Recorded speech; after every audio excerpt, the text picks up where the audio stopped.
ఆంధ్రప్రదేశ్లో ఎవరు ఎన్నికల్లో పోటీ చేసి ఏ పార్టీ తరపున గెలిచినా 25 సీట్లు మోడీకి మద్దతే. 25 ఇది లోక్సభ సభ్యులు, 11 మంది రాజ్యసభ సభ్యులు కూడా కంప్లీట్గా. అది వైసీపీ ఉన్న అధికారంలో, తెలుగుదేశంలో ఉన్నా సరే, దేశంలో ఈవెన్ బీజేపీ పాలిత రాష్ట్రాల్లో కూడా సాధ్యం కాదు, ఎందుకంటే అవతల అపోజిషన్ ఉంటుంది కాబట్టి. కానీ బీజేపీ ఇక్కడ పొజిషన్లో డైరెక్ట్గా లేదు, ఇండైరెక్ట్గా ఉంది. తెలుగుదేశం కూటమిలో ఒక భాగస్వామిగానే ఉంది. ఇక్కడ 21 సీట్లు లోక్సభ కూటమికుంటే ఆ 21 ఓట్లతో పాటు 4 వైసీపీ ఓట్లు బీజేపీకే వస్తాయి. అలాగే రాజ్యసభ వీళ్ళకి 7, వాళ్ళకి 4, 11కు 11 బీజేపీకి అనుకూలంగానే వస్తాయి. దానికి సాక్ష్యం మొన్న జరిగినటువంటి అవిశ్వాస తీర్మానం, స్పీకర్ మీద అవిశ్వాస తీర్మానం.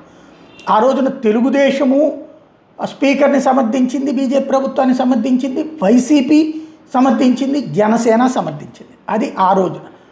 తర్వాత ఇప్పుడు ఎన్నికల కమిషనర్ని తొలగించాలంటూ పెట్టినటువంటి తీర్మానం ఏదైతే ఉందో దాంట్లో ప్రతిపక్షాలన్నీ సంతకం పెడితే తృణమూలు, స్టాలిన్, డిఎంకే వీళ్ళందరూ విపక్షంలోనే ఉన్నా, అధికార పక్షంలో లేకున్నా తటస్థ పక్షంగానే ఉంటూ ఆ కూటమికి మద్దతు ఇవ్వట్లేదు వైసీపీ, మోడీకే మద్దతు ఇస్తోంది.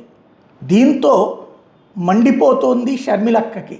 షర్మిలక్క తాజాగా జగన్ మీద తీవ్రంగా విరుచుకుపడుతూ జగన్ మోడీకి దత్తపుత్రుడు, కాకపోతే సిఈసికి వ్యవహారంలో మద్దతు ఇవ్వాలని అడుగుతోంది.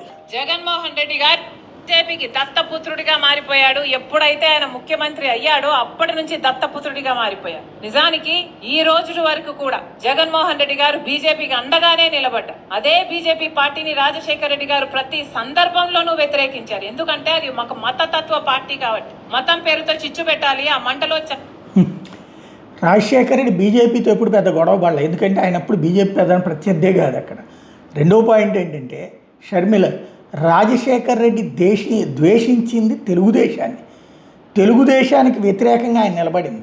కాబట్టి ఈమెమో అదే తెలుగుదేశంతో కలిసి సాగుతోంది, అదే మర్చిపోయింది.